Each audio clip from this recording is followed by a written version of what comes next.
reported today in The Verge. NASA partners with SpaceX, Blue Origin, and more to send large payloads to the Moon.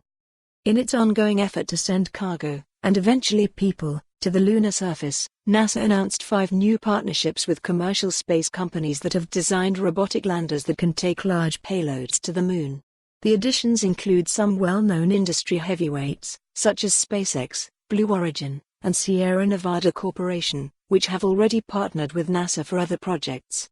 The newcomers will join an already formed pool of 9 companies that are part of NASA's fledgling CLPS program, which stands for Commercial Lunar Payload Services.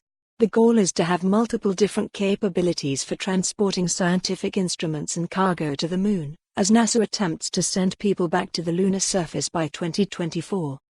Being chosen to be part of the CLPS program doesn't guarantee each company a NASA contract to send their spacecraft to the Moon. It simply means that NASA will consider using these companies if and when it wants to send cargo or scientific instruments to the lunar surface.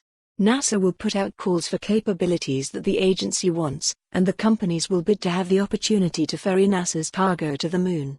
In May, NASA selected 3 companies from its original pool of participants, Astrobotic, Intuitive Machines, and Orbit Beyond, to send robotic landers to the Moon in the early 2020s, with each spacecraft carrying a variety of payloads.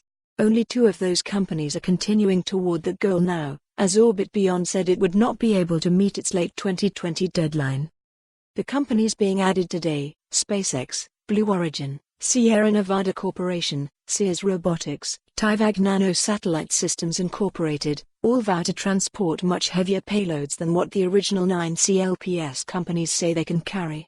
The original 9 companies needed to be able to carry up to 22 pounds, 10 kilograms, to the lunar surface, but some of these new providers claim they will eventually be able to carry several tons to the Moon. We have a need and saw a need to bring on some additional providers that had enhanced lander capabilities, Steve Clark, Deputy Associate Administrator for Exploration in NASA's Science Mission Directorate, said during a press conference announcing the new CLPS participants. This is based on our objectives, the agency's objectives, to get to the Moon as soon as possible, both from a scientific standpoint and from a human exploration standpoint. Thanks to a challenge from Vice President Mike Pence, NASA is scrambling to send humans back to the Moon within the next 4 years. As the agency prepares to meet the challenge, NASA wants to send tech to the Moon to study the lunar environment more in depth, as well as demonstrate technologies that might be used for more on this story, visit the news article link.